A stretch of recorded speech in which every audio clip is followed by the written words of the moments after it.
উনি শুধু বিএনপির অন্য অঙ্গ সংগঠনের নেত্রী নন, আজকে সারা বাংলাদেশের সকল মানুষ, কি পেশাজীবী, কি সুশীল সমাজ, কি ছাত্র, কি যুবক, কি শ্রমিক, কৃষক, প্রত্যেকেই তার জন্য দোয়া করছেন। সাবেক 3 বারের প্রধানমন্ত্রী, বিএনপির ভারপ্রাপ্ত চেয়ারপারসন এবং গোটা জাতি এক বেদনাবিধুর অবস্থার মধ্যে রয়েছে।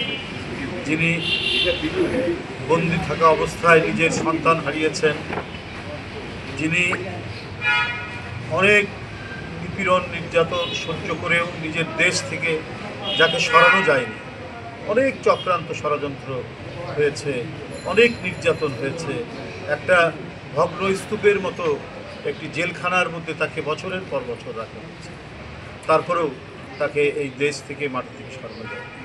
আজকে সারা জাতি তার জন্য দোয়া করছেন। তিনি আজকে অত্যন্ত গুরুতর অসুস্থ অবস্থায় এবার কেয়ার হাসপাতালে অবস্থান করছেন।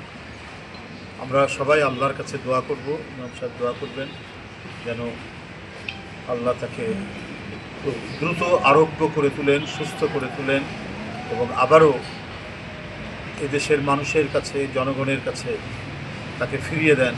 এটাই হচ্ছে আপনাদের কাছ থেকে কামনা করছি এবং এটা আল্লাহর কাছে কামনা করছি, আল্লাহ যেন তাকে সুস্থতা দান করে আমাদের মাঝে রাখেন।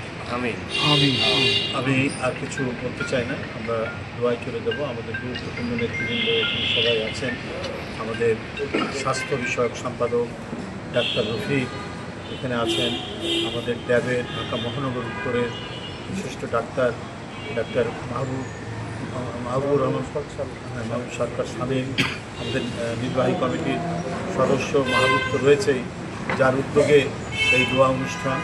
এছাড়াও এখানে ডাক্তার জাহিদ রয়েছেন, স্বেচ্ছাসেবক দল ছাত্র দলের রয়েছেন, আমাদের আওয়াল, আমাদের একজন যুবনেতা জাকির রয়েছেন, আমাদের সাবেক ছাত্রনেতা যুবনেতা কাউসার অনেকেই ছাত্রনেতা আমাদের রাজু রয়েছে ঢাকা বিশ্ববিদ্যালয়ের।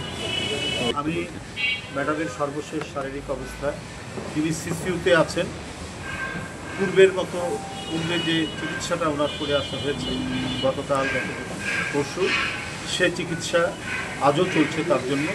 এর বাইরে এটাই সর্বশেষ আপডেট। আর অন্য যে যাই বলুক, এটা কেউ যেন বিভ্রান্ত না হয়, এটা হলো আমার বক্তব্য। তিনি যদিও খুব গভীর সংকটের মধ্যে, গুরুতর অসুস্থ, কিন্তু যে পর্যন্ত উনি যে অবস্থায় ছিলেন গতকালকে বা গত পরশুদিন, আজও তিনি সেই অবস্থায় আছেন। উনি শিশুতে আছেন, নানা ধরনের বিভ্রান্তি ছড়াচ্ছে, এই বিভ্রান্তিতে কেউ যেন কান না দেয়। আমি যেটি বললাম এটাই হলো সর্বশেষ আপডেট। ধন্যবাদ।